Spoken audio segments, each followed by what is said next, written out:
Today I thought I'd do a video on how to fix Social Security. So, why is this so important to me? And, I think it's depends on how close you are into retirement or how close you're getting ready to retire. While I'm still 15 plus years away, probably from collecting Social Security, I think I could actually start collecting in 9 years, technically. At 62, I'd be on the lower end and I would take a 30% cut, lifetime cut, but I could start to collect. And if you don't know, Social Security is actually scheduled to run out of money in just 6 to 7 years. 2032, it says right here. I've seen 2033. And so while I do think Congress is going to do something, most people would see about a 22.5% decrease if they don't do anything today. So I thought I'd do again this video on, my ideas on how to fix it. So I'm curious, what are some of your ideas and, what am I missing? So curious. I think this might be a little bit more of a controversial video because a lot of people don't want their taxes to increase. Most people don't want benefits to be reduced. And so there's a lot of different ideas being thrown out there. And so again, everybody probably has their own perspective and their own opinion on it. They're all probably great. And hopefully, both parties in Congress will come together and actually come up with a solution that helps the majority. And neither side's going to win, let's be honest, because this is going to be a really tough nut to crack, I think. But I think at the same time, the last thing people want to see is people that are currently in retirement, maybe seeing a 22.5% decrease, which is what it could happen. At the same time, I don't want to throw this on my kids either. So that's why I thought this would be a great video. So again, this talks about really, benefits kind of being decreased. Again, what I've read is 22.5% in 2033. And again, this says 2032. So I also saw this article. I'd love to do actually a whole nother video on this. It really talks about COLA increases for some people to be less. So they would actually give the full COLA or cost of living increase for people that are on the lower end and people that are getting maybe the higher end of the Social Security benefits.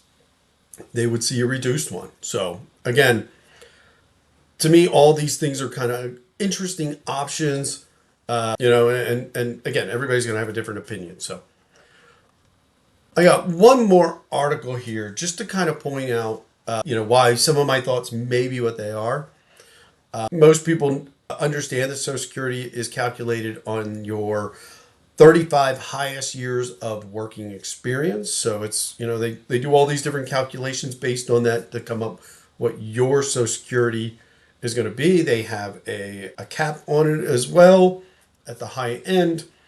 But one thing I do like to point out, and one thing I didn't realize until I started doing a lot of research on it, was that, when they're doing that formula to see what they are, it's not a straight formula in the perspective of, if you're a lower income or a higher income, the percentage is the same. It is actually very progressive, same as our tax rate. So a lower earner could get a higher average earning replacement value.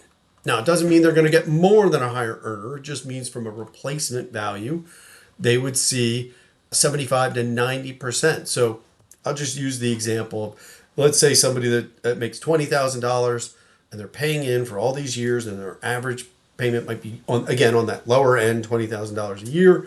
They might get a replacement value of, here it says 75 to 90%. So maybe if they're only making $20,000 a year, their Social Security might cover $15,000 or $18,000 or something like that. So they're getting almost what they were while they were working. Middle earners, you can see here, they're going to get maybe 40 to 50% replacement value. So again, let's say somebody's making $50,000, their replacement value might be $24,000, $25,000. So half of what they were making. And then, here's another example. Higher earners are going to get only 25 to 35% replacement value. So again, I'll use a different example.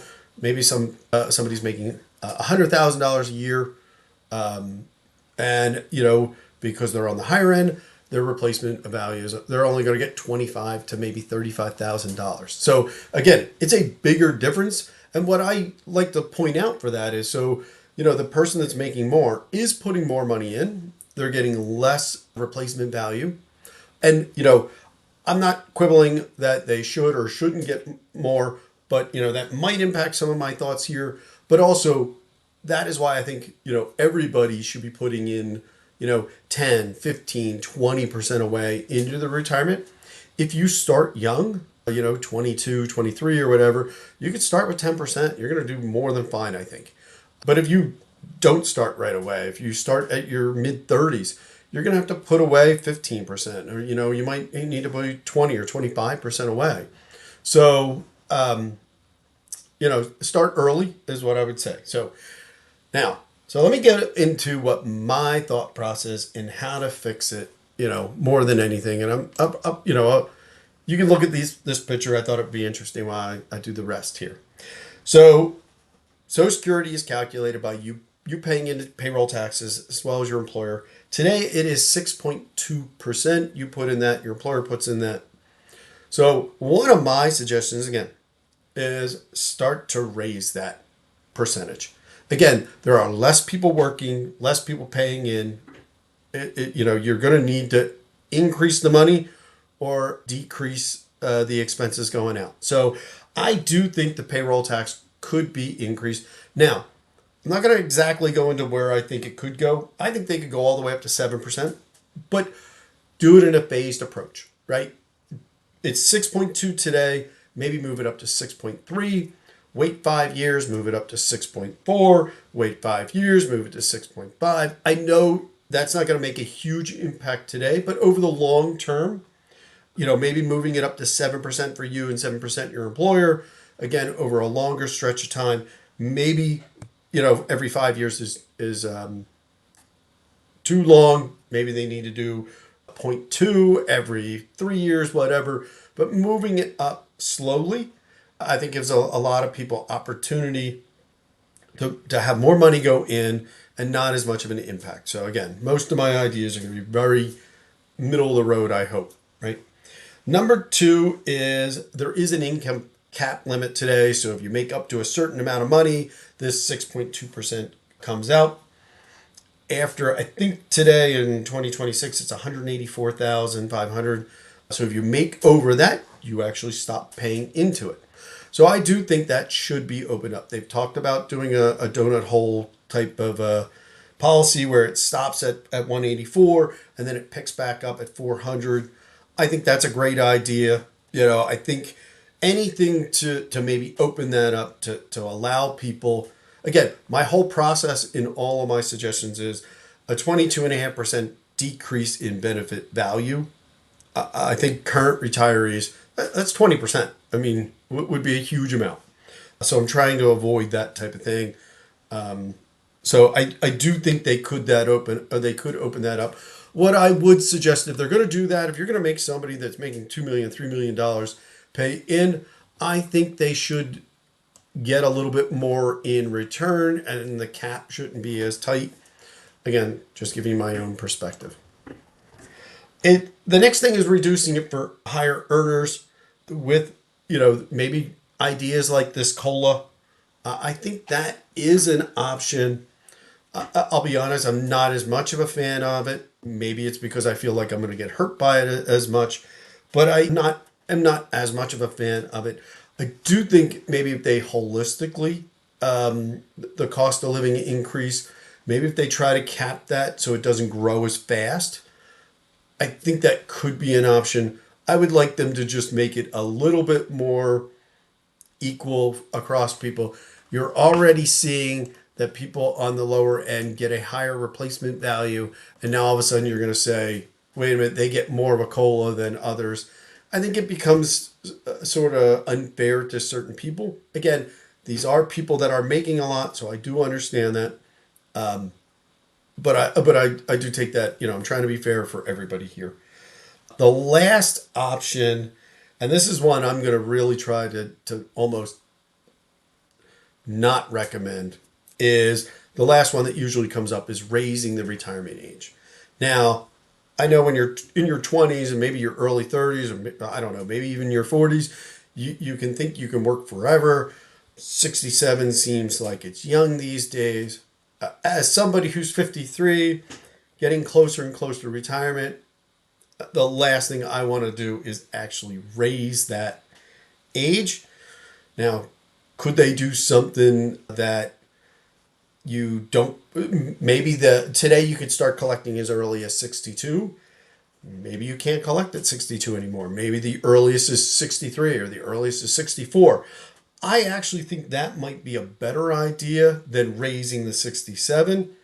And so, same way that they slowly raised the retirement age from 65 up to 67, they could almost take away the ability to retire at 62 and maybe slide that up to 64.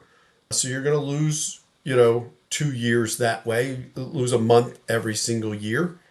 And that would almost encourage people to keep paying into the program because they're going to have to keep working, most likely. And I think that's actually an interesting idea. I've never actually seen anybody else suggest that. But today you take an 8% decrease for every year that you retire sooner. Here, you would almost encourage people to work maybe potentially 2 years more. That's more money into the program. I'm not saying they would lose any additional benefits because their pay might actually increase over that time. So those were my, I think, 5 different ideas. Curious what your ideas might be. And again, trying to be very open in, most of these ideas, a lot of people aren't going to like. Maybe some of these will resonate with you. And I'm just curious what your thoughts are. So if you like this video, please get a like and a subscribe. And I will continue on with my journey. Not giving advice at all, but just my journey, through my financial journey. I'll say that. Thank you.